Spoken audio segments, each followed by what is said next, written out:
So the theme of yesterday's class was unity, reincarnation, and prana. And what we were looking at really was that unity consciousness is the ultimate goal of all forms of meditation. Reestablishing unity consciousness, recalibrating into the state of perspective, the state of mind, where we can see other life forms as a part of ourselves. So we can see ourselves as a part of a greater whole, okay? Reincarnation, we addressed the esoteric Buddhist perspective of reincarnation, which is not the same as the modern New Age interpretation of reincarnation, remember?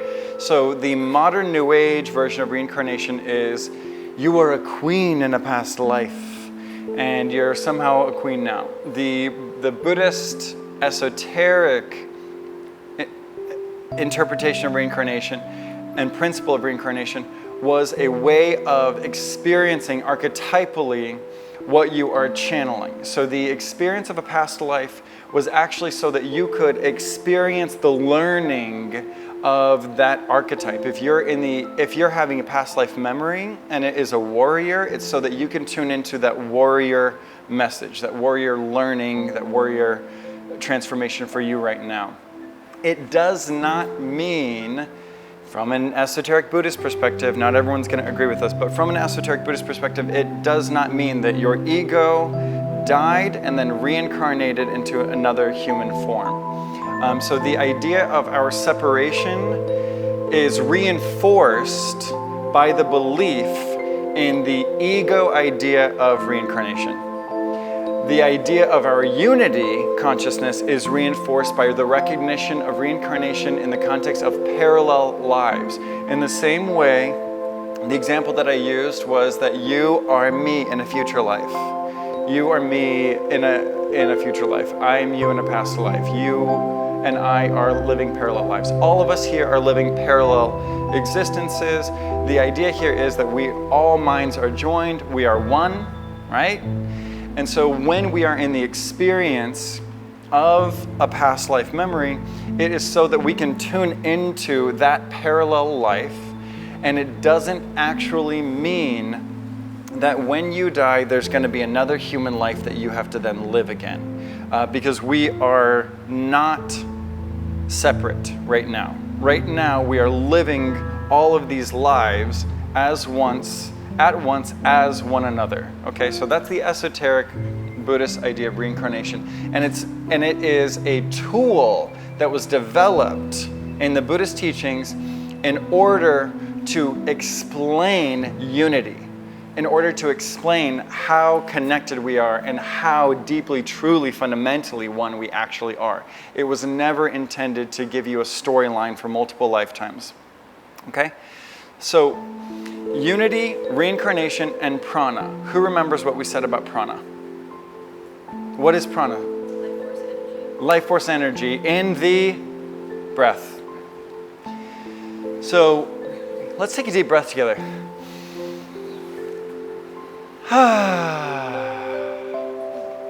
When we breathe in, all that life force energy is absorbed into our lungs, and it goes through the apparatus of the body, right? And it triggers the factory of our body and all of the different processes of the body. What happens when we don't breathe? We don't last very long, right?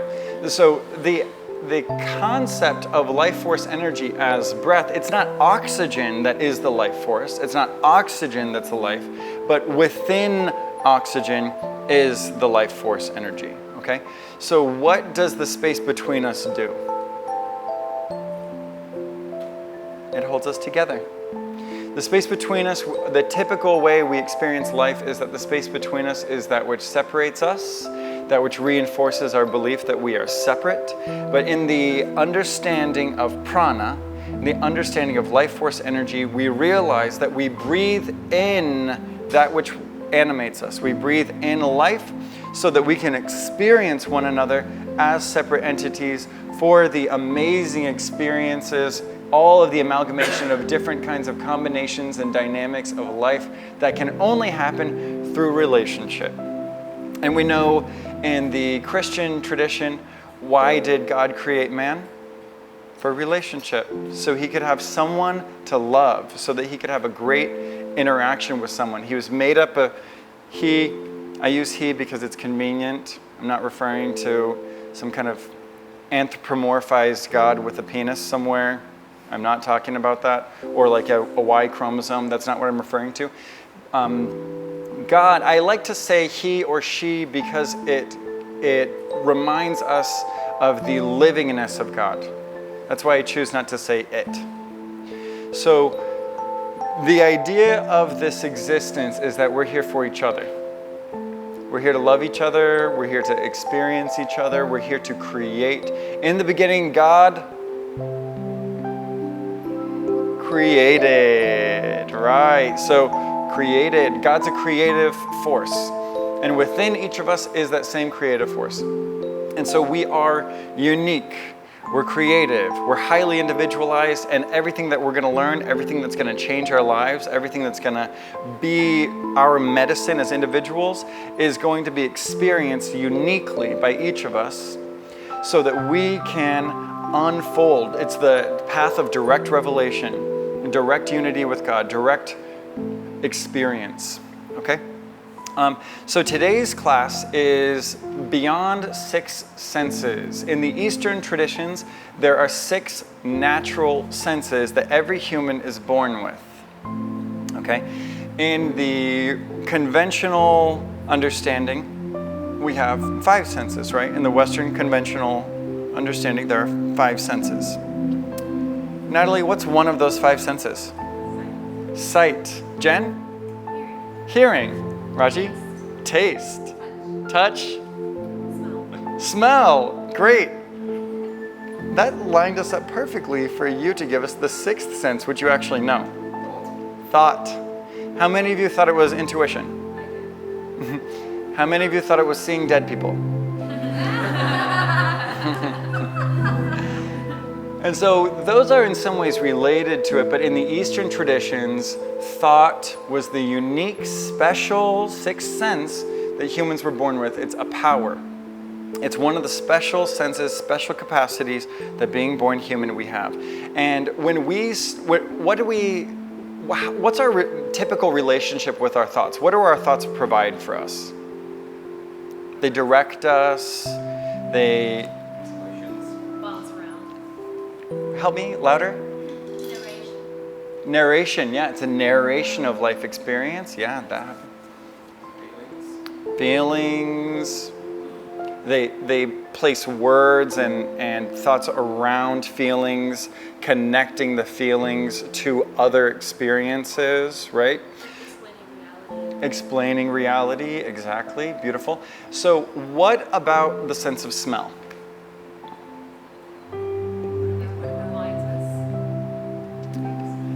It reminds us of things. It reminds us that we left the curling iron on a towel, right? It reminds us that we left the gas stove on without the flame lit, you know. If we are at home, Bee's heard me say this example 25 times. If we're at home and we smell what smells like gas, what do? You find it. You stop what you're doing. You go identify where that smell is coming from and you intervene before things get bad, before things get dangerous. You go, you find out that you left the stove on, you turn the stove off, maybe you open the windows, turn a fan on, maybe you go to the grocery store for a little bit, let the house air out, right? You intervene before things get dangerous. When we look at our thoughts like a sense, we relate to them differently. Rene Descartes said, "I think, therefore I am." And there's a little bit of a problem with that. If you understand what he's saying, you're great. If you think you understand, there's a chance at misinterpretation. The misinterpretation of the phrase, "I think, therefore I am," is, I am my thoughts. Has anyone here ever had a judgmental thought? Has anyone here ever said judgmental words? And then, of course, our actions are sometimes judgmental. And so this example is that when you are having a judgmental thought, it does not mean that you are a judgmental entity, that your truth, that your identity as a living being is judgmental. That's not what it is. It means that something is happening that's communicating information to you. When we access our senses, they give us information about our environment, right? Right now, my sense of touch is like, I am so glad that I'm right by the air conditioner on this hot, hot day, and I'm so glad we're in this cool room, right? My sense of touch is letting me know that this is actually probably better for me to hang out in right now than right outside, you know. When we are accessing and experiencing our different senses, all of them in a soft focus, all at once, allowing them to communicate to us the information that they have for us, that is mindfulness. Mindfulness is the total awareness of all the information that is being transmitted and processed and experienced all at once. And so when we... All right. Mindfulness is what I've been learning, the process of us experiencing what is happening all around us. Something to that effect. Something to that effect. That was really good. That was good. Yeah. Raji's going to teach the next half of the class. So mindfulness is the total awareness. I'm going to say it differently because I just said it wasn't like a rote definition. Mindfulness is the total awareness of all of the information that we're processing. And so as our senses bring in new information, we have the opportunity to learn from that information. And so when we're being informed by all of our different senses, sometimes we can experience sensory overload. There are certain things that we can do that can enhance our senses, like plant medicine will enhance your senses. I know a couple of people that I've spoken to who participated in plant medicine last night said that it felt overwhelming, they felt overstimulated, they felt very aware, very present. Not everyone felt like it was too much, but you know, there's that spectrum of heightened awareness in the experience. This is something really beautiful that we can do in mindfulness. When we are totally present with whatever it is that we are listening to, feeling, smelling, seeing, tasting, did I miss any? Touching. And we're fully in the experience of it, we can indulge in the experience of that in that moment. That's actually what Tantra is. We've heard about Tantra. Pop culture has really emphasized tantric sex because it's very sexy and everything. And sexiness seems to be the first thing that permeates the mainstream conversation. Even with ayahuasca. Ayahuasca's become so sexy, hasn't it, culturally? Maybe just in LA. Feels like it's like all the really sexy people are doing ayahuasca, you know? So the idea here is that we're developing a new relationship with those six senses, specifically one that we have usually neglected and misunderstood, thought. Understanding our thinking mind, understanding the dynamics of the thoughts that come in, is to understand that the content of the thought is not the only information you are receiving from that thought. If you have a thought that says, let me think of a good example. If you have a thought that says, let me think of a good example. Okay, if you have a thought that says, let me think of a good example, the thought is not only saying, think of a good example, the thought is communicating more to it. What does the statement, let me think of a good example, imply? That you don't have a good example. What else does it imply? That you've got some thinking capability. That you didn't convey the information. That the information hadn't been conveyed accurately or effectively, that the other examples weren't good. There are all kinds of implications on the thought itself. In the same way that when you smell a skunk, you are not the skunk. You are not the thoughts that you're having, right? But you know there's either some skunky weed or a skunk nearby, right? And so the information is transmitted. From an Eastern perspective, we are transmitters of information. We talked a little bit yesterday about how in so many ancient traditions, not just the Eastern traditions, but also indigenous traditions of North America, and in Africa, the skeletal structure of the body was believed to be an antenna of energy and information. And so when we move our bodies, when we do certain things with our body, we're transmitting information. Okay, and that's why sitting upright is like the common meditation posture for the energy flow. And in that information, there's so much more than 6 senses. There's not 6 categories or 6 voices of information. There are thousands. Has anyone ever had to go to the bathroom? Okay, so when your awareness is in your bladder saying, hey, I'd like to relieve this liquid that's here in the bladder, time to take care of it. That's in the Eastern traditions, that's one of the senses. That's one of the many thousand senses. So when we're developing our awareness, know thyself is the name of this retreat this week. Know thyself. When we bring our awareness into the senses that we have, into our experience, that's step 1. Cultivating a soft focus awareness of the relationship between the different senses, especially thought. Because we've been ignoring thought. We've been neglecting thought. Thought is the sense that we have been seeing wrong. We've been misunderstanding. When a thought comes in, it is not our identity, right? It's giving us information, and it's not just giving us the content. It's giving us a clue about what it is that we're experiencing. Anytime that we are in an environment together, all of us here together, we share the temperature of this room. We share the air quality of this room, and we know that the air of this room is the space that holds us together, right? We also breathe and experience the philosophical atmosphere of our culture. So I just wanted to make sure I'm getting this straight.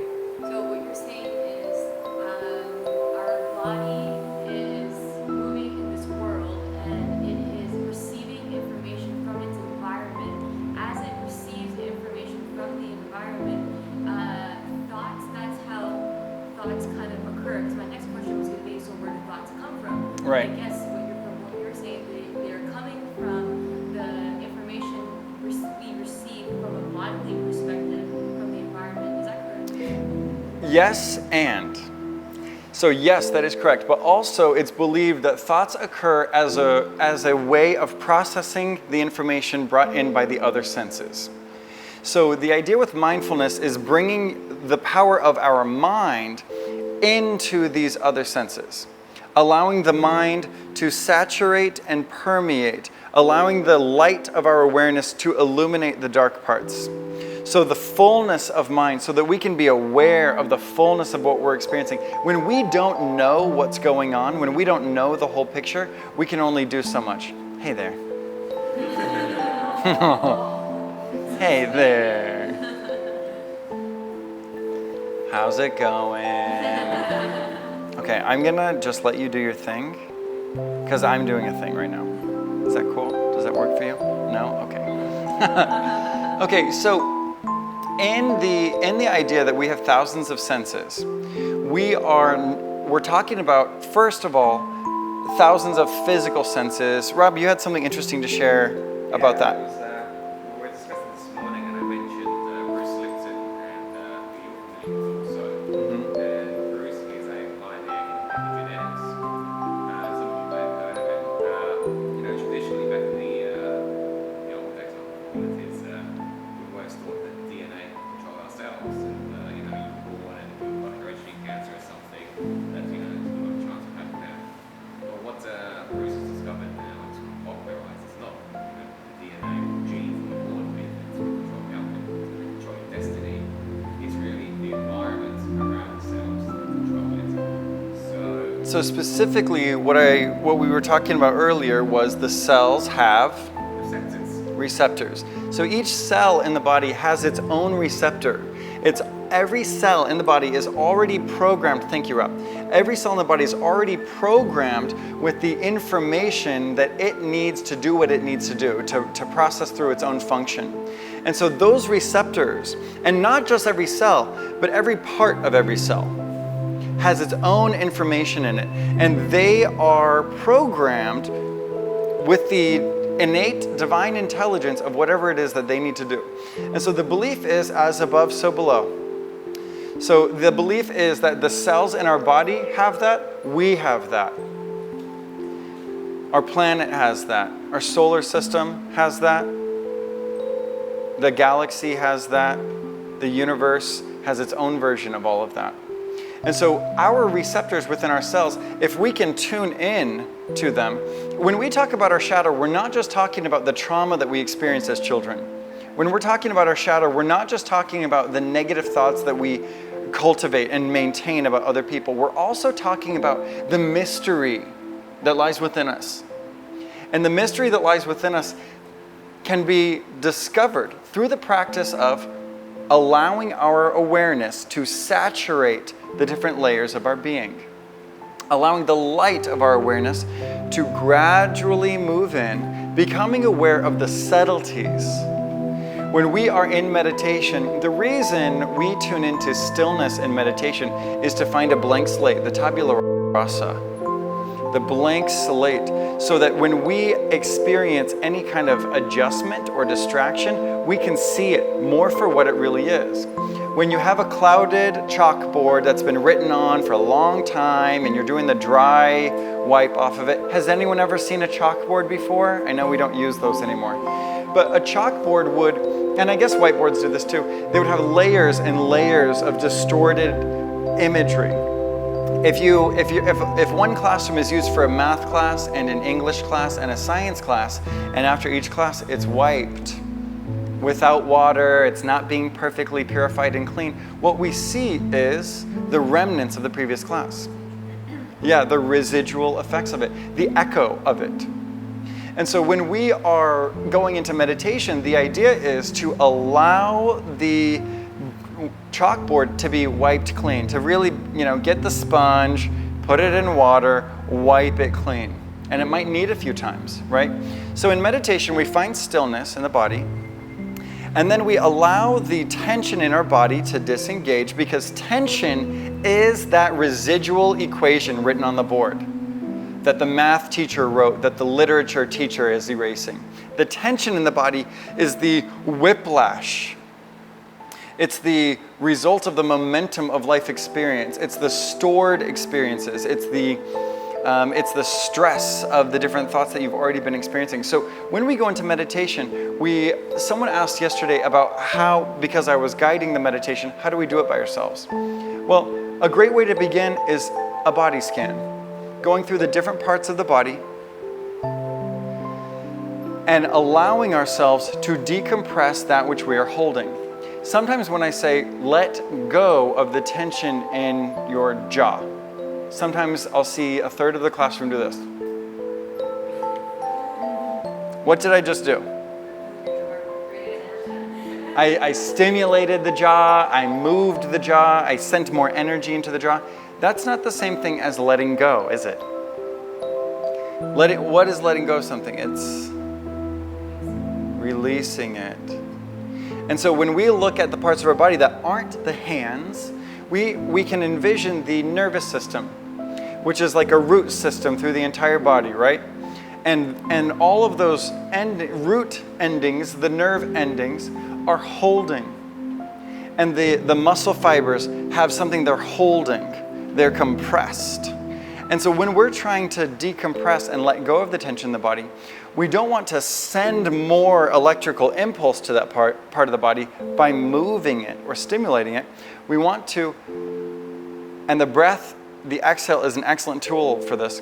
We want to allow it to decompress under its own weight. And who has practiced yin yoga?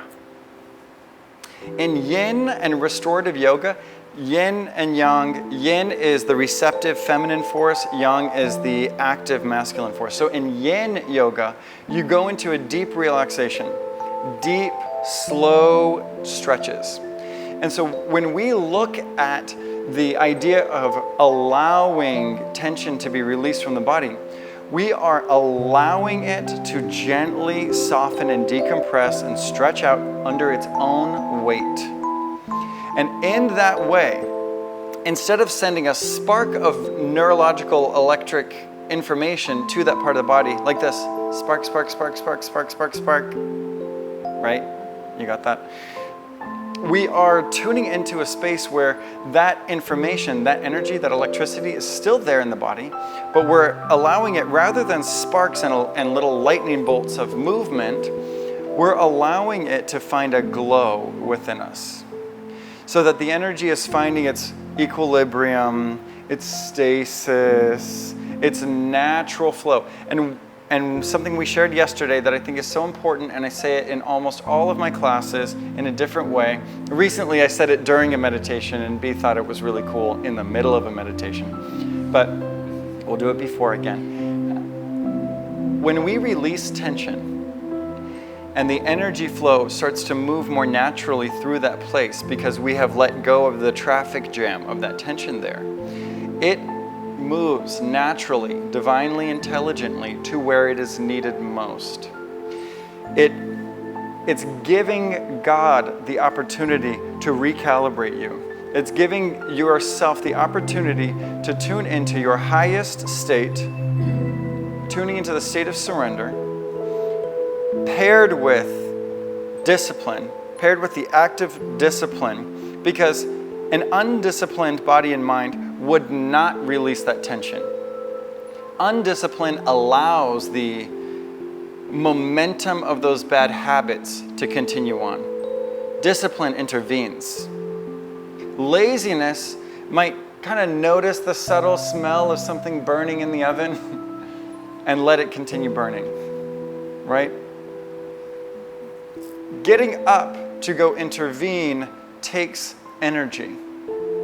And when we are dissipating that energy, we don't even know what we have to get up and intervene with.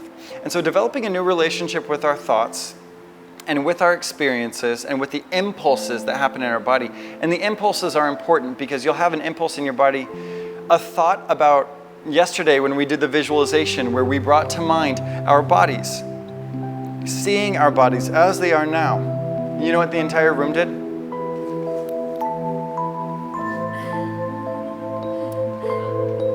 We're in a culture where we're trained to not like our bodies. We're in a culture where we're trained to not be comfortable with our bodies. So when the thought of our body as it is right now came to mind, it was sort of like not that fun for us to sit with. And so what it did was it made us want to adjust. And the energy that was totally present, that was totally in that equilibrium, was interrupted. Why? Because we didn't want to see it. We didn't want to see it for what it was. No matter what level of that feels true for you, that's the idea. The idea is when we find stillness, we know which thoughts are disturbing that stillness. We know which thoughts are disturbing, and it's not just the thoughts. It's also weird smells that we don't like, sensations in the body that we don't like. Maybe we're sitting in a posture that starts to accumulate discomfort in a certain part of our body, right? And so this meditation that we're about to do is a mindfulness-based meditation, and we're not going to be playing any music, mostly because my phone's dead, but also because in true mindfulness meditation, the idea is to check in with the moment as it is now. And we typically begin with the physical sensations because those are the most obnoxious. Those are the most prominent. And so in our experience, our goal is to find that stasis, create that blank slate where we're allowing, the first part of that meditation is finding that stillness, being able to find that posture, tuning into it, and then the next part is to keep it. Find your non-movement, allowing the only movement in the body to be a result of the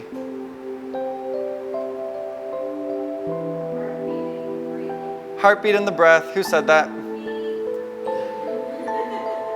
She cheated. She's heard me say that 65 times. The idea is that the only movement in the body will be the beating of the heart, and a result of the beating of the heart will be the breathing of the lungs, and a result of the breathing of the lungs. Okay, does that make sense? Breath is extra special. When you hear about mindfulness meditation, in addition to what we know about prana and what we've reviewed about prana and the importance of breath, breath is what we come back to. We try not to use a mantra in mindfulness because the idea is opening us up to the soft focus of the recognition of all that is. And mantra gives us the laser-like precision focus, which is a different practice that offers a different technique. When you get into an advanced practice of mantra, you know what happens? What do you do with the mantra?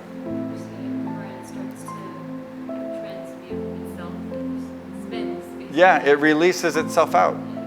It spins out, it releases itself out. And so mantra, in its initial practice, takes you into a space of precise thought, being able to deploy your awareness at will.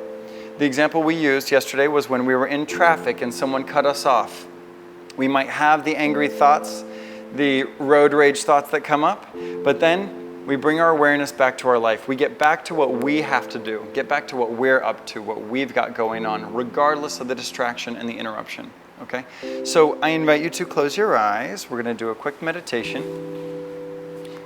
My phone's not totally dead. I have 1%. Okay. Yeah, and that's just enough to keep track of time. Okay. So as you get into a comfortable position, as soon as you find it, begin to find your non-movement.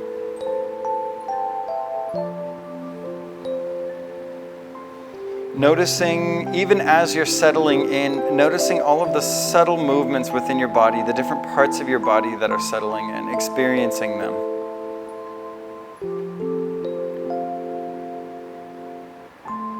Experiencing the breath.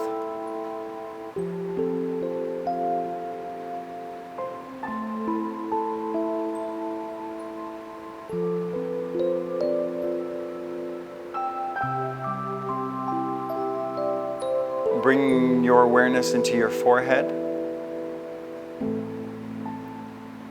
Noticing the muscles in the forehead, muscles around the eyebrows and eyes. Allowing them to soften and decompress under their own weight.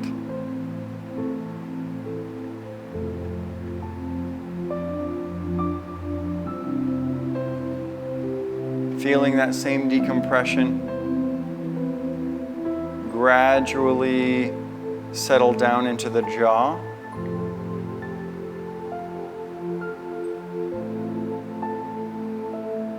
Softening and opening the jaw gently under its own weight.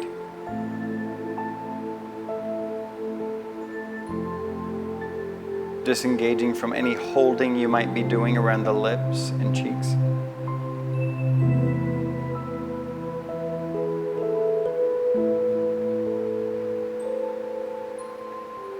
We have so many nerve endings in the face, so many muscles.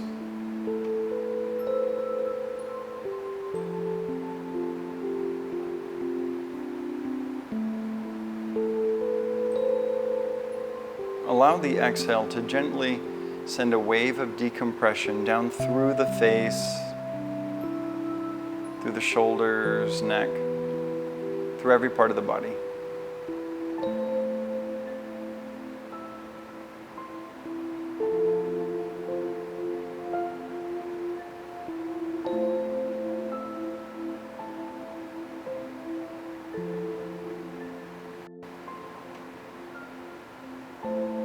Feeling the place where your body meets the cushion, where your body meets the floor.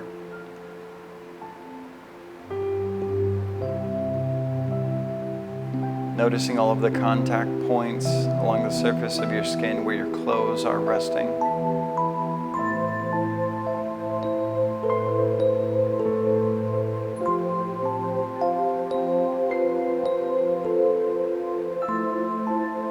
The movement of the air in the room, the temperature of the air in the room, on the surface.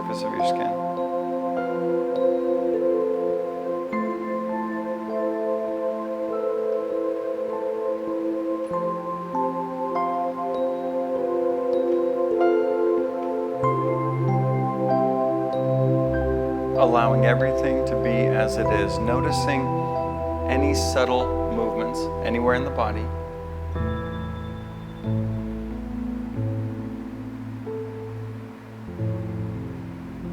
Allowing every breath to bring that stillness and decompression throughout the nervous system.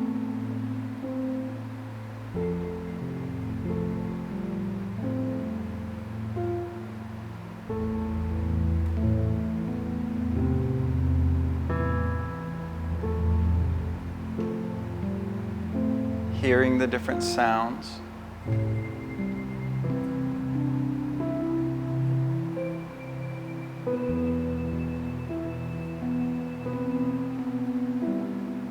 Both the prominent sounds and the more subtle sounds.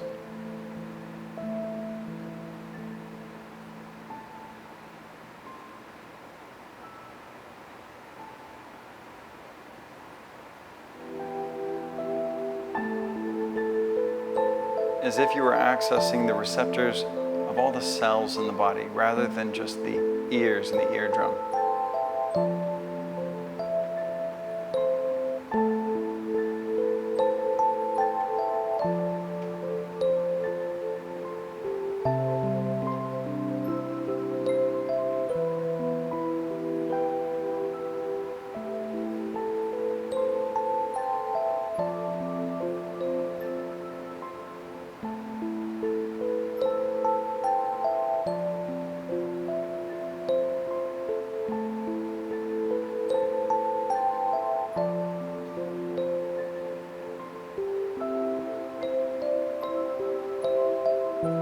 Appreciating this moment for exactly what it is. Allowing everything to be as it is.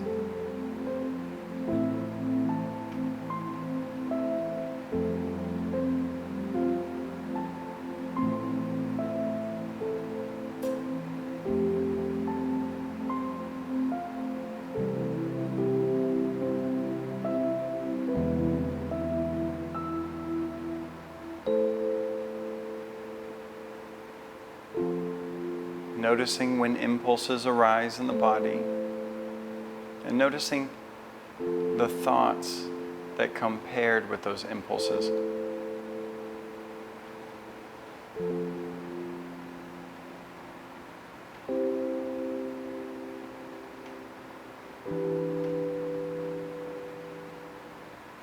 Allowing the boundary between the thought, the impulse, the sensation to be blurred.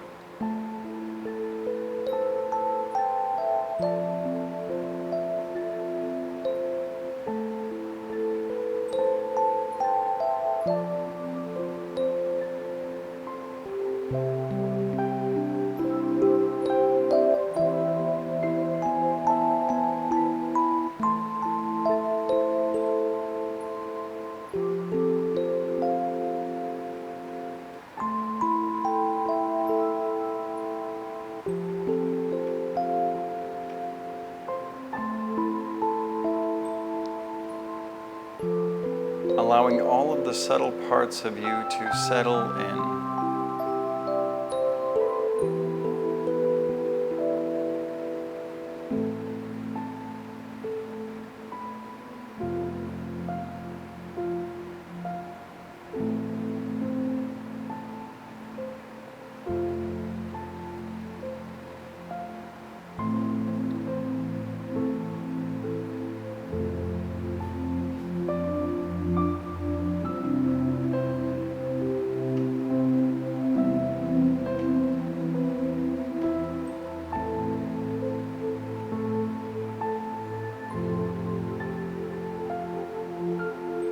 Finding the weightlessness in stillness.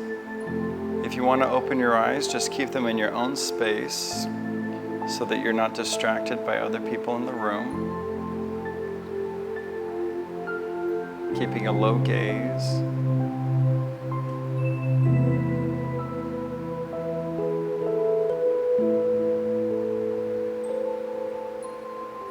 The weightlessness of stillness.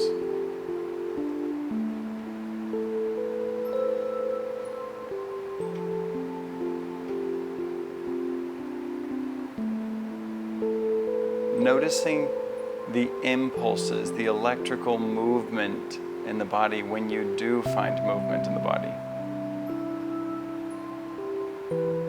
Attempting to find actual non-movement. That's an important part of this exercise.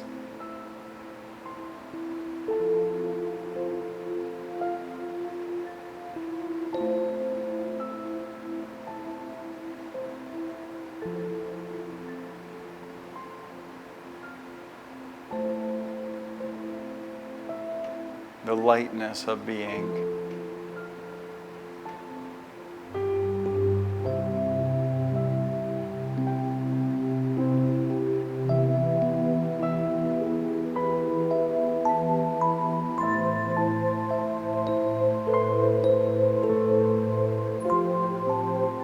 If your mind wanders because of distracting thoughts or sensations, bring your awareness back to the experience of the breath. Allowing the exhale to send that wave of stillness and decompression through every part of the body.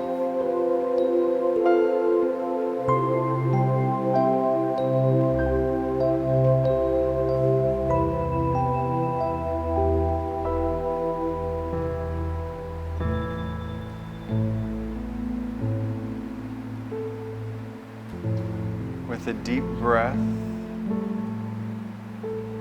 gently flutter your eyes open whenever you're ready.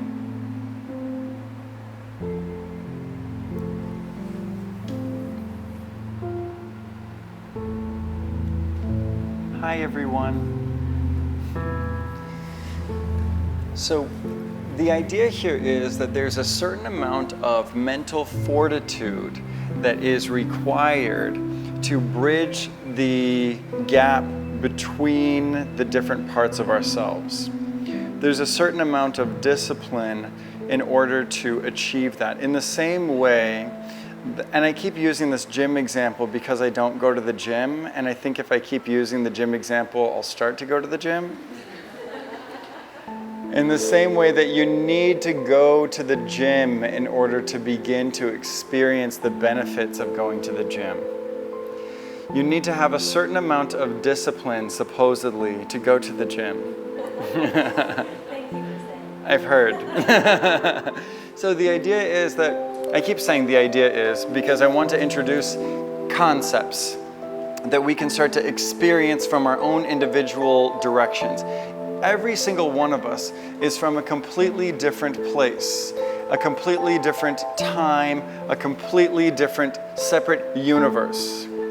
We are living in the experience of these separate bodies that have different capacities and different resources within them. Some bodies have strengths that other bodies do not have. Through the circumstances and experiences of our lives, we cultivate and develop these strengths, these weaknesses, these blocks. And the idea of opening ourselves up to seeing things differently, to opening ourselves up to experiencing unity consciousness.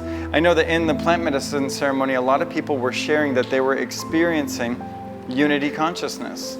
There was some level of feeling deeply connected to other people, deeply connected into nature. This is, for all intents and purposes, enlightenment. True enlightenment. What did we say yesterday about enlightenment? Can anyone be enlightened? Well, yeah, if all of us are. We're all one. And so the idea of true enlightenment can't be fully realized unless all of us have made it there. We are all in this together in a much deeper, truer, realer way than it feels like in the mundane experience of day-to-day life. Every single one of us is enlightened. Every single one of us is profane. Every single one of us embodies the totality of the light and darkness of this universe. The way that we express it is based on a whole amalgamation of different circumstances, right? So when we think about the sixth sense as intuition, Intuition isn't the sixth sense according to the Eastern traditions. Intuition is a way of experiencing and perceiving that which we are experiencing.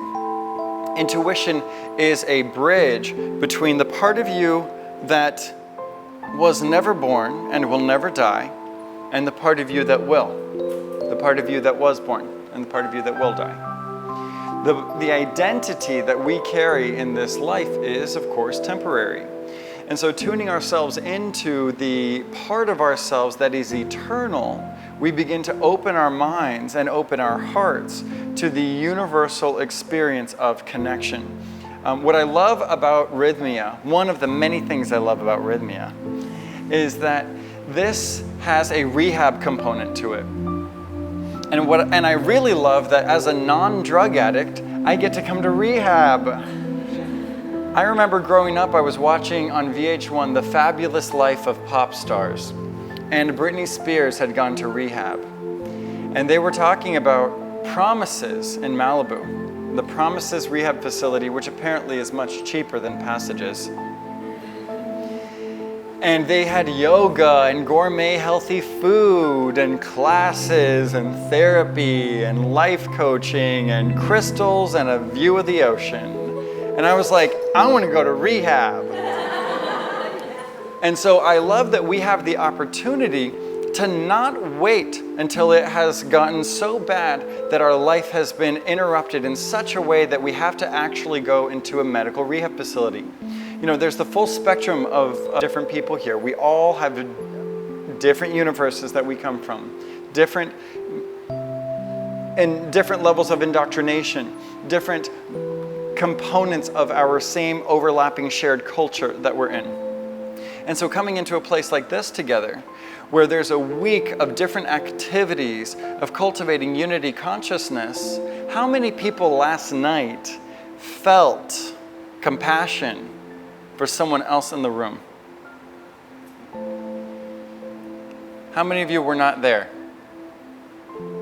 Okay. So much of sharing space with people in the context of ceremony is recognizing that it's actually not just about you. In so much that it is actually completely and totally about you and what you take care of for you, it's also not about you at all. It's about all of us. It's about looking around and seeing the house of mirrors that this is. Has anyone ever been into a house of mirrors, a funny house or whatever they're called? Like at a carnival? Yeah, that's the word. Clearly my parents took me to those all the time, you know. Carnival, I saw them on TV. I grew up in the Midwest and my parents thought carnivals were totally disgusting. So I think I went twice. But in the idea, when you go into a house of mirrors and you look around, and some of them might have a color filter on them, so that one's got a yellow tone, that one's got a red tone, that one's got a blue tone. A bunch of them don't have a color tone. That one makes you look shorter, that one makes you look taller, that one makes you look skinnier, that one makes you look fatter. I'm waiting for the one that they figured out that makes you look like awesome. You know, like super duper sexy, like your superhero, Wonder Woman, Superman version of yourself. I'm still waiting for that one. If you find it, get my information. Let's talk. I would love to see that mirror. Okay, so when you go in, you know that they're all you, right? You look around and you enjoy playing around with it. You know, I remember at school, they had a couple of these distorted mirrors at school during this like science presentation. And I remember doing this, sitting up and down in front of one because the distortion was right at my eyes. And I went from having really short eyes to really tall eyes when I would do this. And I enjoyed it. How often do we look around and see that which is different than us and enjoy it? Some of us are able to do that. Sometimes we're able to do it, other times we're not able to do it, you know. And so for this next meditation, we are going to do something that I'll tell you about after. Okay, so we're gonna do a little meditation, and I know so many of you are cozy laying down. I'm so sorry, you have to sit up for this one. And it's gonna be brief. It's going to be brief, I promise. Okay. And Sylvia, I invite you to participate in this one. So, and you can totally do it from your chair or whatever you want to do. Actually, so let's go ahead and close our eyes for a second and tune back into the deepest part of that last meditation we were able to get to.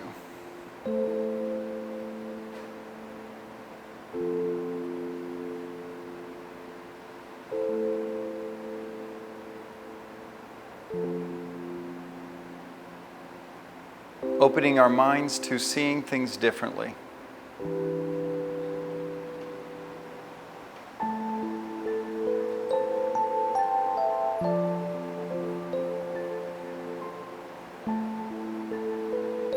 Breathing through any uncertainty, any impulses, any tension.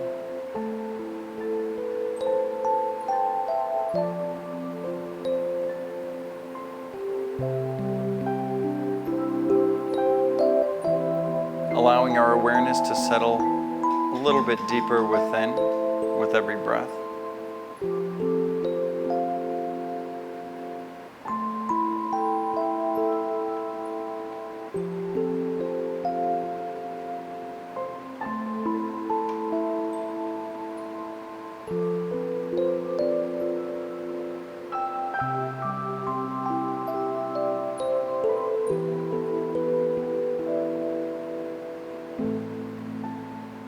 Embodying that part of ourselves that is eternal, that is infinite.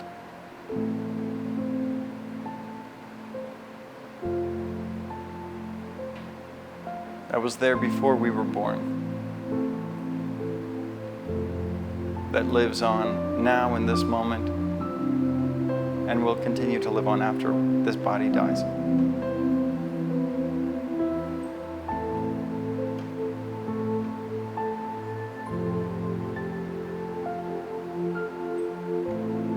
This is our true identity.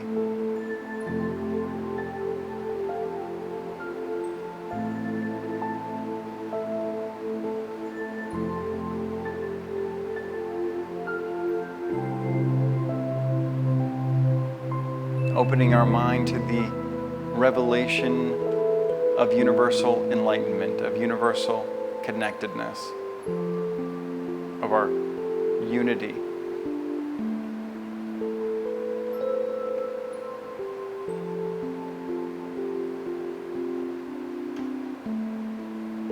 Breathing in and out.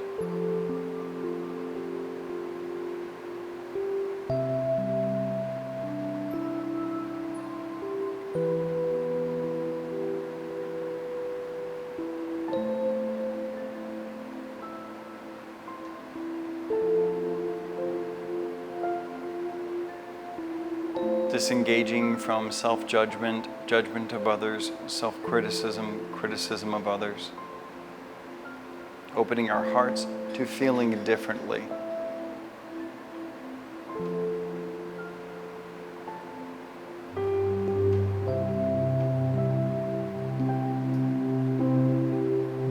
Breathing through any tension, any resistance.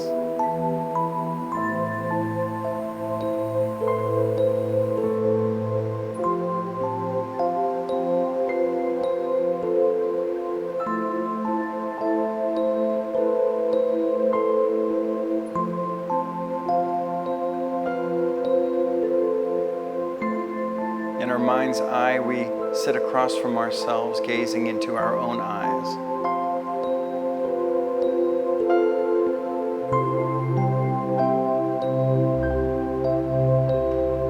Gazing deeply into our own eyes.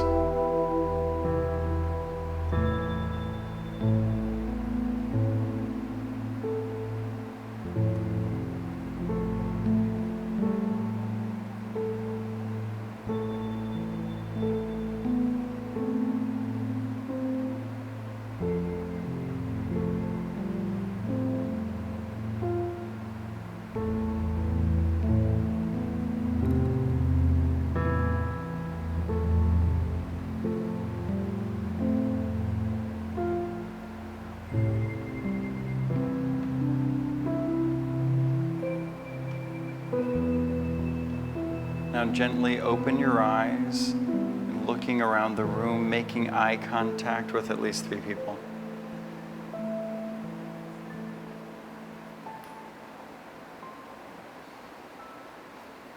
Don't forget Sylvia back there, you guys.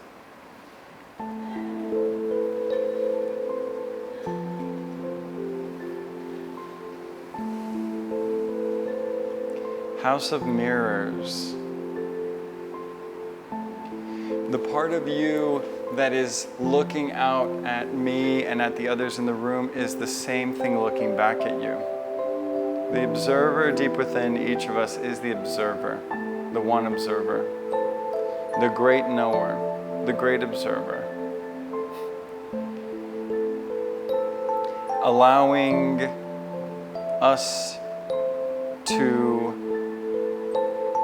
ourselves to be the vessel by which the knower knows, through which the observer observes. And so when we are in the practice of meditation, of course we know all the scientific benefits of, pain management, stress relief, healing, focus. But what isn't scientifically proven, what isn't talked about, is the recognition of our oneness and our connection to each other, the different aspects of each other that we represent. When we look around in the room, we see the house of mirrors with just subtle superficial distortion. Nothing else. It's still us.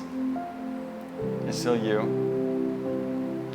We all represent a different part of what it is that we're experiencing. What I love about shamanic traditions and the shamanic practice is the path of direct revelation, personal experience, allowing the knower to know through you, allowing others to be known through you, through your experience and relationship to them. And this veil that gives us this temporary experience of separation is so that we can look into the eyes of another person and love them. So that we can be there and shed a tear for our own sadness and shed another tear for the sadness of another. So much love to go around. There's got to be a few of us. What did you experience in that meditation where we checked in with each other after with the eye contact? Any thoughts that anyone had? What about how difficult it is to make eye contact at times? For the sake of the video, I'm going to repeat that. She said she realized how difficult it was. She thought about how difficult it was to make eye contact with others. Did anyone else get a glimpse of that? Some people like it, some people are into it, some people find it more challenging. Has anyone ever done an eye-gazing meditation? So, can I see a show of hands who has? Okay. What was your experience in an eye-gazing meditation?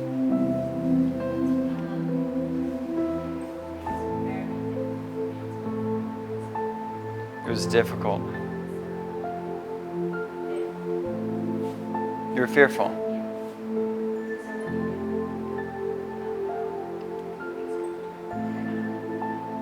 Very intimate.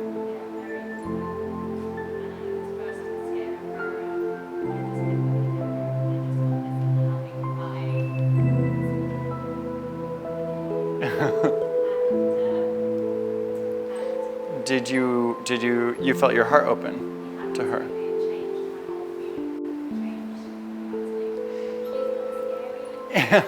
And that's so important because you first felt the fear. You first felt that resistance. When we love something, we go towards it like this. Right? Not always that insane looking, but we go forward into it, right? We bring it toward us. We open up for it. We're like, give it to me, baby. When we are afraid of something, we withdraw. We clench up. We withhold, right? And so breathing through that resistance, just like in ceremony, just like in the shamanic ceremonies that some of us are participating in this week, breathing through the challenge and the fear and the scary thoughts that come up, the scary visions that come up, breathing through that is how you get beyond the scary part. It's how you get to the gold. It's how you get through it. Dorothy had to go through that enchanted forest, right? She had to get through there to get to the,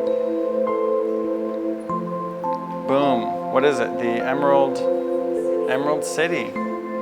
I love that it's the Emerald City because the heart chakra is emerald, green. Yeah. And so I love that. I've always seen that symbolism of, her shoes are red, which is the root chakra, and she has to go into the heart to find her grounding. She has to get to her heart to go back home. And so the symbol of that, the archetypal secret that's shared with us through that message is the same that we can apply in all of our lives now. Has anyone met someone they didn't like, had a trigger with them, and then became friends with them? Anyone had that experience? I know, I'm gonna have to tell Morley this, I haven't told her this, but last time I was here, I was sitting in ceremony, and she sang really beautifully a song that's kind of triggering for me. And I had resistance around connecting to her because of the song. And you know what? It was beautiful. She sang it really beautifully, and the song was really beautiful, but there's a word in the song that I don't like, and you brought it up yesterday. Amazing grace that saved a wretch like me. Ugh, what a bummer of a lyric. Yeah, what a bummer of a lyric. And you know what? Yesterday when I saw Morley, I took a moment and I had to actually breathe through that memory, breathe through that thought that I had, where I remembered that I had resistance around her, a withdrawal of my love and connection to her because of that particular lyric. I don't like to sing that song because of that lyric. But does anyone know who wrote that song? The man who wrote that song was the captain of a slave ship.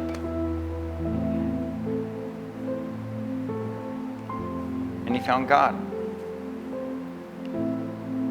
And the grace of God, by the grace of God, he was able to experience peace. He was able to find love. And through the compassion in his heart, he was able to release that part of himself and establish restitution. Has anyone here fucked up before? Just me? When we experience remorse and regret around something, there is a true, holy, sacred quality to it, where that sacredness in that remorse and that regret is, you know what, I don't ever want to hurt someone like that ever again. I don't ever want to facilitate the harm of another person like that ever again. Where it starts to be destructive is when that regret and that remorse can prevent you from expressing love to other people. A lot of times we will experience negative experiences, we will make mistakes, we will do things that are unhealthy, that hurt other people, and then you know what? Through our shame, we turn away from other people. We withdraw into ourselves. We find ourselves engaging in things like addictions. We numb ourselves. We give ourselves the false sense of security, the false sense of connection, a false sense of peace, connection, and love. When we can breathe through the pain of repentance and breathe through the discomfort of amends. Emerald City, baby.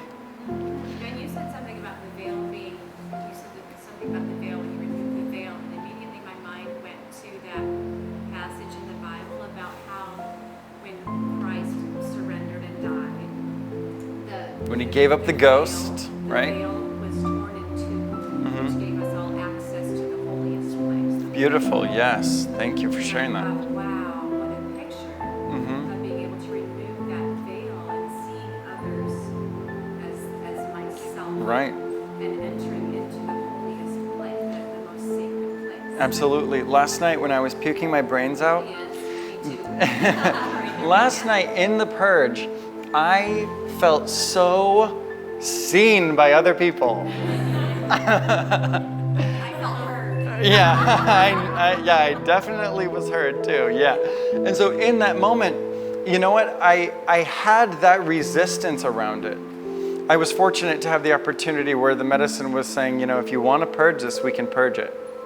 And I chose to purge it, which was wonderful because I don't think we always have that. And in that moment, what came to my mind was, I'm the guest speaker this week. I don't want people to see me puke. Lame. Get out of here. Boring.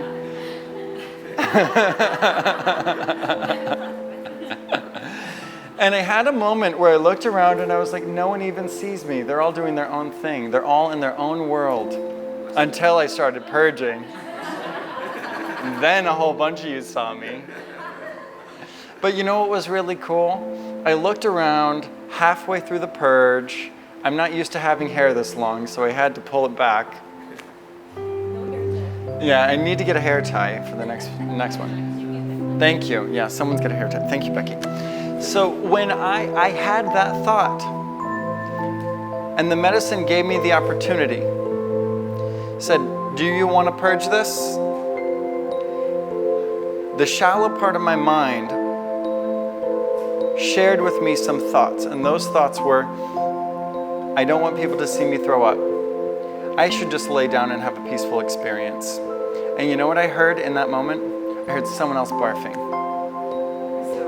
And I thought, you know what? I'm glad they're purging because I know what I'm about to purge. And that person who's, whatever it is that they're purging, I'm glad they're releasing it. Go get it, girl. You got it. We're here. And I felt myself be there for her, energetically, psychically, spiritually, emotionally. I was there. And I realized that everyone was there for me too. And then I proceeded to purge. And I felt seen. And I felt seen even in the midst of a really gross, ugly moment where it wasn't pretty, where it wasn't photoshopped, my hair wasn't blown out. I've never gotten a blowout, that was a joke. But the thing is, in the same way that you had the resistance when you began the eye gazing, but the wall broke down, the veil was rent in two, we had the access to the highest of highest for one another. In that moment, when I felt seen and no one ran over to pat me on the back or any of that, I didn't want that. You know what I wanted you to do? Stay on your freaking bed and let me puke. And you know what you did? You stayed on your bed and you let me puke. And in that experience, I felt seen, accepted, loved, even in my grossest, ugliest place. I have always, since I was a little kid, hated having my picture taken. I've hated being in photos. You know why? Because sometimes we have a double chin in photos. Sometimes I have zits in photos. I went through a whole period when I was a teenager. I had braces and horrible acne and like weird hair all at once. And I hated being in photos. So you know what I did? I became a model. I became a model so that I could have like really sexy photos that are like really lit well. And you know what? I don't look like that. If you saw those photos that were out in the world and through that process, it doesn't look like me and it isn't me. And those photo shoots, I felt insecure. I felt worse than I've ever felt in a photo shoot where I looked more beautiful than I've ever looked. You know why? Because it was fake. It wasn't me. It was me pretending to be someone that I wasn't so you might like me better. That's not love. Love is the whole spectrum. In the experience of transition from the awareness of our separate self to moving into the awareness of our connection to one another, there is resistance, just as in any transition. Has anyone ever lost a job or quit a job or had to make a professional transition? There's anxiety in transition. Leaping from one place to another, leap and the net will appear, we hear that. The idea that if you take the leap, something's going to be there to catch you. God will provide, there will be something there. How often does it feel like that? Not always. Never, yeah. The anxiety that we experience when we're in transition is the same vibration as the anxiety that we experience when we're just getting to know somebody, when we're just getting to love somebody, when they're starting to see our vulnerabilities, when we're starting to see their vulnerabilities, when we're starting to hear those dirty, embarrassing stories of the mistakes that they made. What I think is so special about Gerard and Rhythmia is that he shares some really fucked up shit about his life. And you know what? Those things don't end. The kinds of things that he has gone through and is going through, he's going through. Those things are something that you have to live with and process through and heal through for a lifetime on some level. And him being vulnerable to anyone who comes into his house, that's what a king does. The mature archetype of a king or a queen is someone that can let you see it and knows that they own this fucking place. You know what I mean? It's they have the security of knowing that they are who they are, and it's good who they are, and who they are is beautiful, regardless of any of our challenges. So in the context of the 6 senses, we start to develop a relationship with how our feelings about ourselves are preventing us from actually becoming aware of the information that's coming in. We have, even scientifically, we're aware that through the information that the HeartMath Institute is providing us, I'm gesturing toward Raji because she's getting certified. Through the HeartMath practice, if you guys want to talk to her about it after, go for it. But the idea is, that's like the phrase that I keep using, that in HeartMath, they have this information where there's a field that's 3 feet around us that's related to the heartbeat. I believe it's not 3 feet. I don't believe it ends. I believe every heartbeat echoes out throughout the cosmos, never-endingly, passing through everything, passing through every body, passing through every tree, passing through every mineral, passing through the core of the earth, throughout the cosmos, throughout the solar system, every heartbeat. When we can hold within ourselves the experience of self-acceptance and the acceptance of others, we echo out a divine message of truth. In the Buddhist tradition, there is something that I love called the Way of the Bodhisattva. It's a sacred text. The Bodhisattva Sutras are sometimes casually called. That's not really what they're called. And in the Way of the Bodhisattva, there is a sacred initiation. Being born human is, of course, extraordinarily rare opportunity. A lot of people are aware of that. A lot of people are aware of the Buddhist perspective on being born human. Being super rare, congrats, you've already won the lottery. You've got all kinds of powers that other animals don't have. Being born an ordinary human is being born at the top of the animal kingdom. The journey of human life, of human incarnation, is a shamanic journey in itself, going through the suffering, through the challenges, through the resistance, through the anxiety of those transitions, through the anxiety of vulnerability and relationship. We start to develop true intimacy. And in the Way of the Bodhisattva, see, being born an ordinary human, you get to be a low-level, animal-level human your whole life if you want, and all kinds of us do it. A whole bunch of us do that. But when you enter onto the spiritual path, the yellow brick road, the first step on that yellow brick road, the first initiation into the Way of the Bodhisattva, the first unfolding.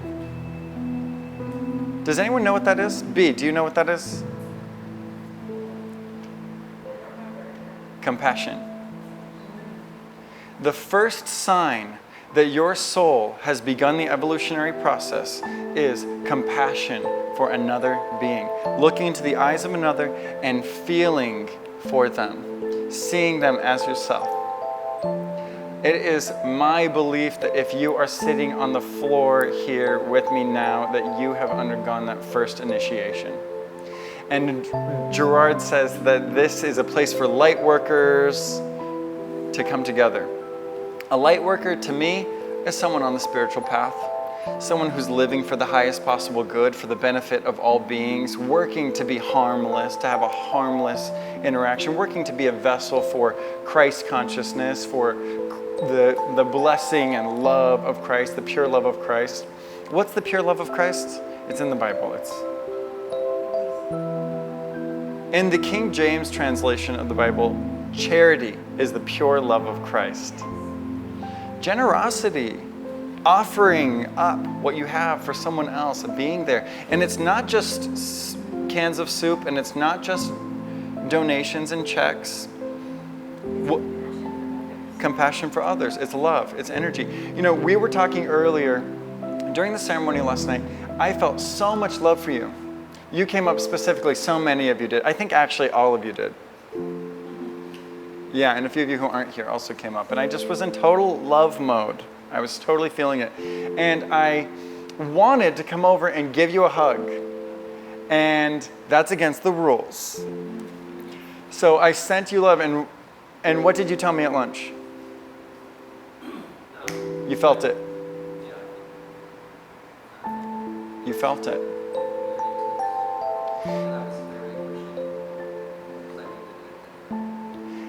When we are having an experience where someone comes up in our mind and we're aware of the thoughts and feelings that are occurring in our mind, we can listen to it in a different way when we refine our capacity to relate to it. When we meditate, we're developing our ability to be present within ourselves and within the entire cosmos and dynamic of all the different things occurring within ourselves. And when we know ourselves, when you know who you actually are and what you're actually capable of, you will be unstoppable. You are unstoppable. You will be an agent for change and healing and peace and transformation in this world.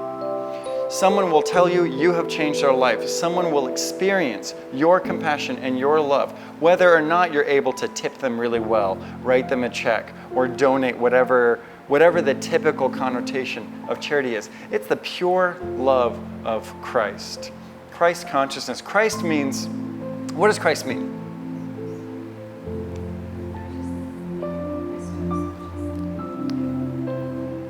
The pinnacle means the top, means the anointed, means crystallized, completed, fullness. The highest love that we can tune into is what I'm referring to when I say the pure love of Christ. I'm not talking about Jesus. In my opinion, Jesus wasn't even Jesus.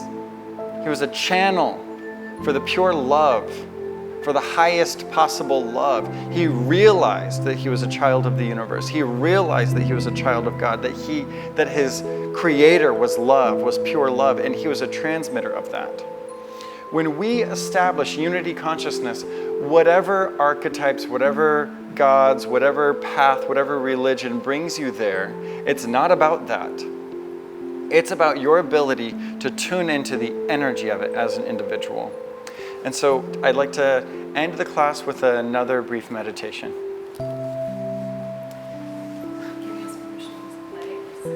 You may lay down for this one.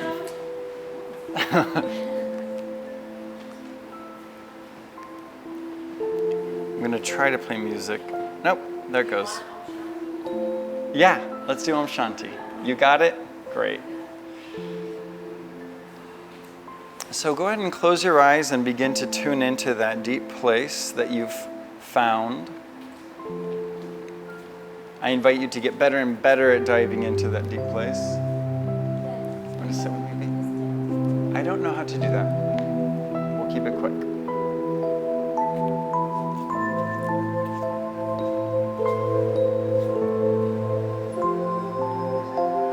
Finding your non-movement.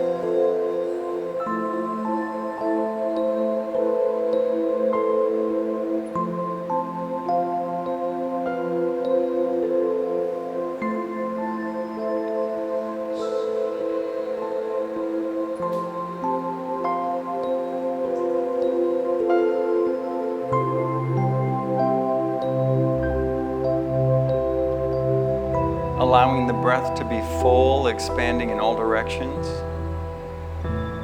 Maybe giving your lungs a gentle stretch at the top of the inhale, moving right down into that exhale. Maybe giving your lungs a gentle contraction at the bottom of the exhale, releasing all that stale air and stale energy.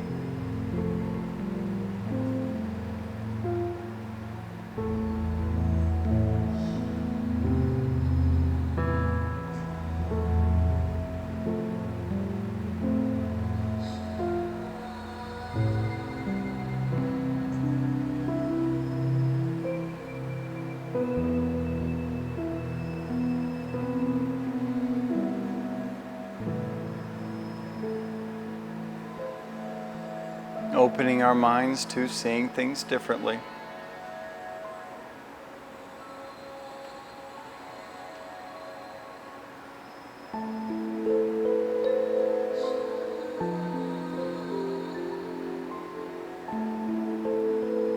Opening our hearts to new depths of feeling. Disengaging from the rigidity of past experiences.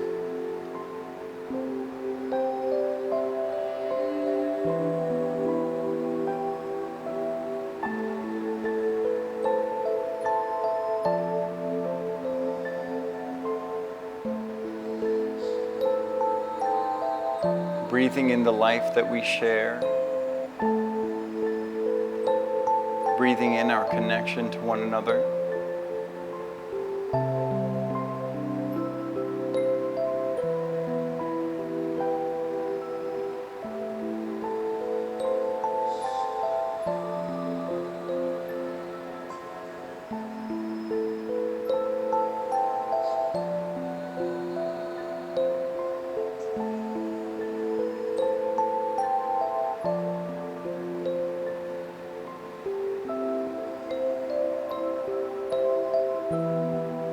Bringing our awareness into our heart.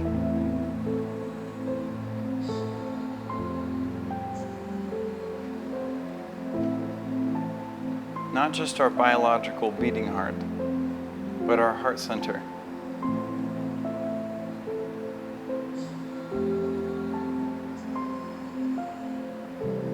The Emerald City.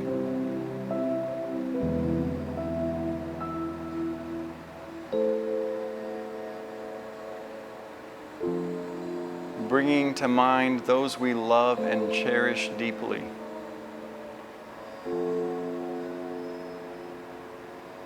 Loving them now.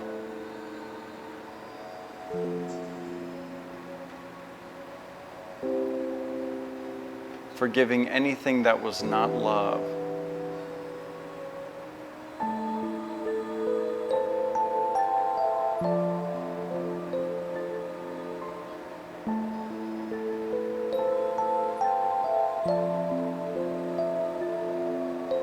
Activating the experience and vibration of the deepest love we can remember, the deepest love we know.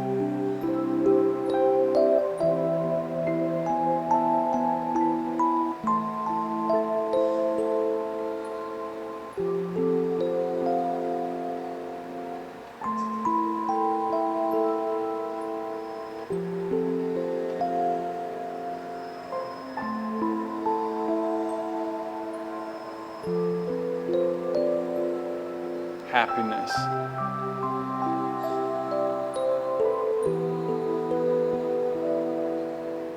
Peace.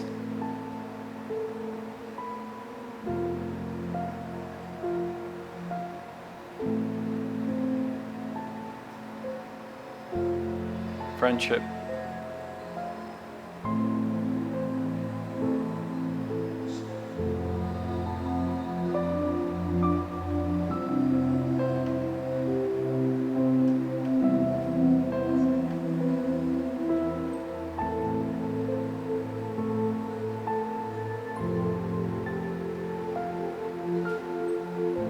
Feeling that in your heartbeat as it expands.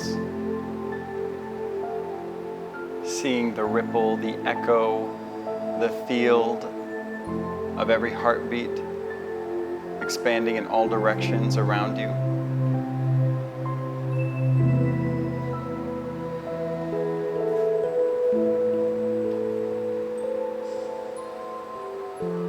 feeling as it passes through everyone here in this room.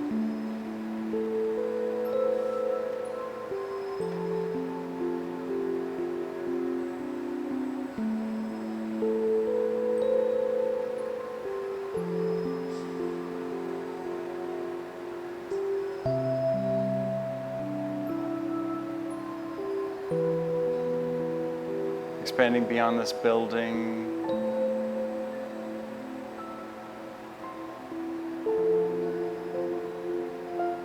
beyond this country, this continent, passing through the waters of the ocean, the mountains, through the sky,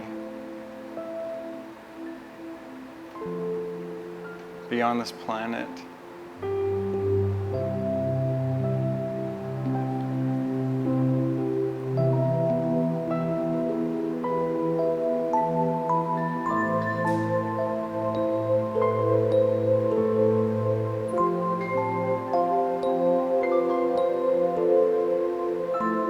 Feeling yourself at the center of that love.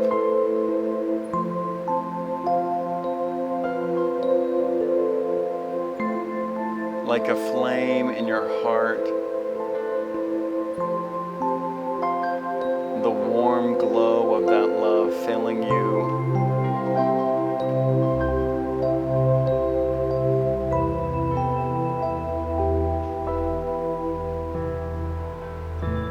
Healing you.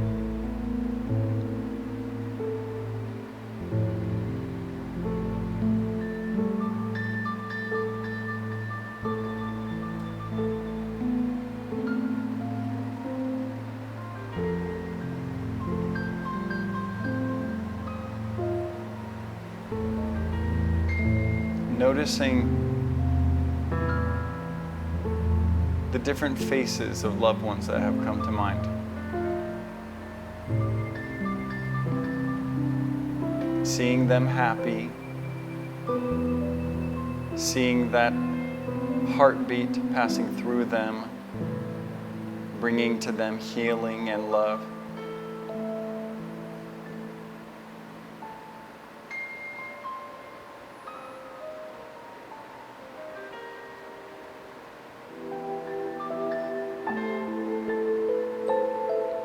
Allowing your heartbeat and the loving magic within it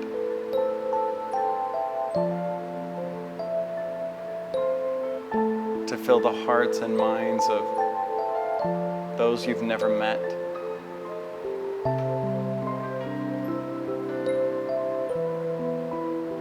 Those experiencing grief and heartbreak.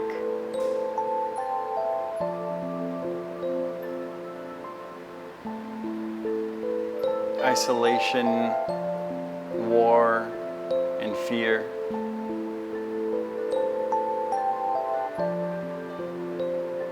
Seeing them comforted by your love.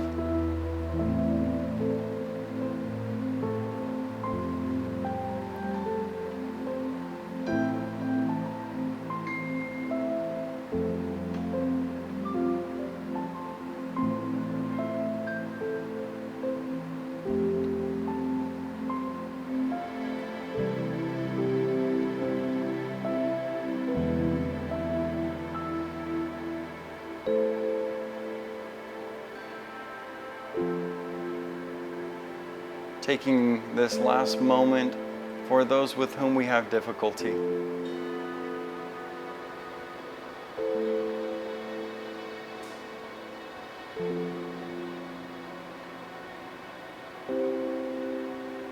Giving them the gift of your heartbeat.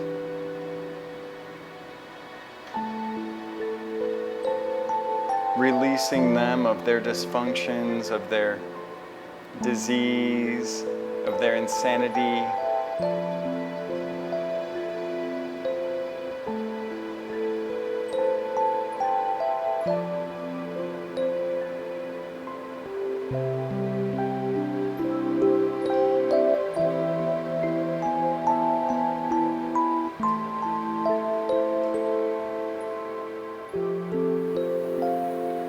noticing the different sensations within your own body, the different sounds happening in all directions around you, bringing your awareness into the body.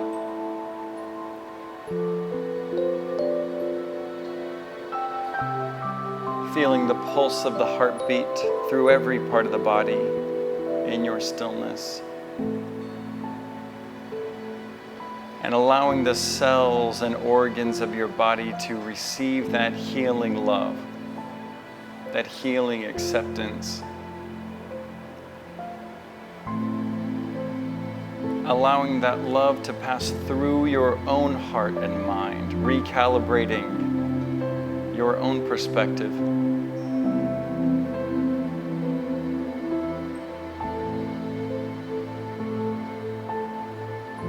Your own relationship with you.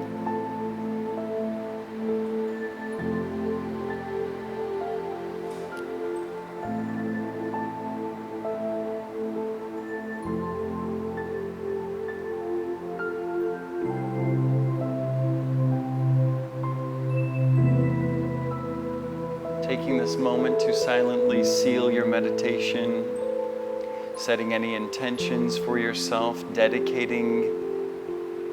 making any dedications for loved ones or others.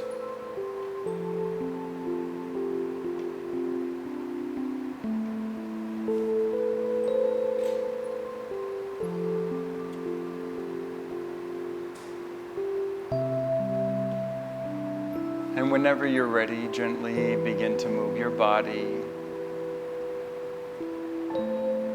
opening your eyes and returning to the group. Thank you all for being here, for leaving your lunch, coming to sit together. It's 2:40 right now, so we have 20 minutes for any questions. You're also welcome to go enjoy your free time. But if you have any questions or want to talk, we can hang. What's up?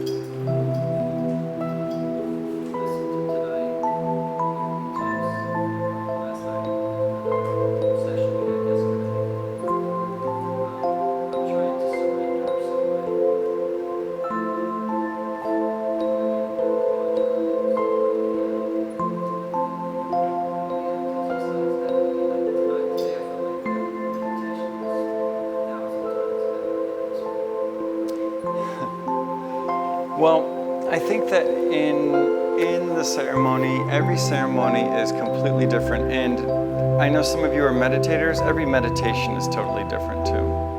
And the more you can learn that place inside of you to tune into, which I think all of us got a little bit deeper today than we did yesterday, right? Maybe I'm speaking out of turn for some people, but the idea is familiarizing yourself with that space inside of you so that when you drop into it, you can tune into that stillness. For me, every shamanic ceremony I participated in, those first 45 minutes of meditation, I see myself in that moment. I tune into the awareness of all of the sensors and receptors of all the different cells in my body, completely immersing myself in that present moment, in the experience of all of it. And the key in my experience has always been to allow my mind to take a break, to allow it to be about my heart, tuning into my heart, the feelings that I'm feeling in my heart, and allowing my heart to let me know the areas that it's broken. And the areas that it's broken are the painful experiences that we've had, the judgments that we have, the prejudices that we entertain, culturally, individually, and simply allowing it to be what comes up. Anything that does come up, see it, accept it, open up to it. I actually recommend not using mantra. Allowing yourself to really be in. If you do want to have a meditation object, I recommend the heartbeat. Watching the beating of your heart. In meditation, one of the most common practices is the observation of the breath, not the control of the breath, but the observation of the breath as it is. the physiological changes that happen that are scientifically proven relating to the decompression that happens when you go into the awareness of the breath, for me have facilitated beautiful journeys where I can allow the awareness of my mind to settle deeper and deeper within myself, even when I've had total nada ceremonies, where I feel totally present and totally aware, and I'm looking around and people are like flipping out and puking and everything, and I'm like, did they give me water? What is this? Even in those, I've had deep, powerful meditations, and I've been able to call from within myself the things that need healing. And what you shared with me about what you and your wife are transitioning out of and what you're experiencing and everything within that, there's going to be very, very deep things to be released.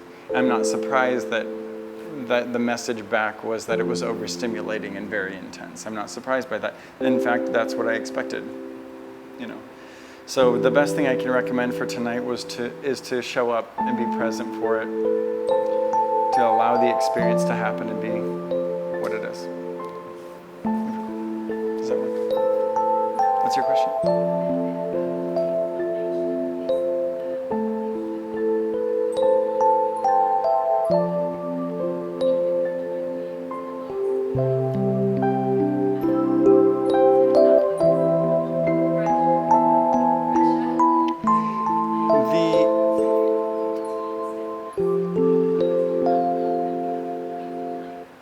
So the Hindu perspective on reincarnation is really similar to the Buddhist perspective on reincarnation. And with every tradition, there's the esoteric, the private, the original teaching, and then the exoteric, which is taught out to the public and shared in the world and generally easier to understand. And what's shared out into the world that's easier to understand is typically a symbol of what's really going on underneath. If you've ever studied Kabbalah, the symbol is, first of all, the tree of life, but also you'll see a tree that's above the ground and the mirror of the tree under the ground. And they say that the exoteric teachings of things like the major world religions are written in a secret language called the language of branches.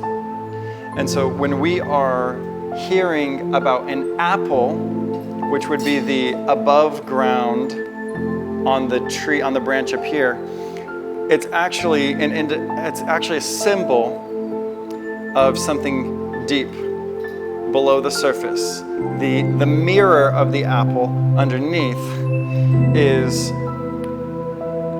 a metaphysical concept, a spiritual concept. It could also say, you could also look at it in the opposite way, where the apple would be the lower version of it, the lower understanding of it, and then there would be a higher understanding of it, a metaphysical understanding of it. So the idea of exoteric reincarnation as indoctrinated through the religious system of Hinduism is actually a different, it's a symbolic understanding of the original esoteric teaching of it. So to say that a human incarnation would be like a culmination of many incarnations, a human incarnation being the pinnacle, being the maximum level, is to say that you as a human have extraordinary gifts in this lifetime and extraordinary potential and power. And so it's not that there's pressure because, oh, you've lived through so many lives and here you are now. The universe is not linear. The universe is not on a timeline in that way, you know. So what it really means is that you being present here now, you have, in the kingdom of God, you have extraordinary hierarchical clout over many other beings. And so there's not pressure, so to speak, but there is extraordinary responsibility that comes with that power. And so we can choose to allow an animal to live or to kill it, you know? And so it's more, I like to look at it more as responsibility as a human now, being present in this moment with the powers that you have now. other questions?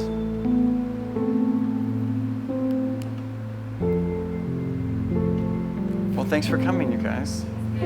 Yeah, namaste.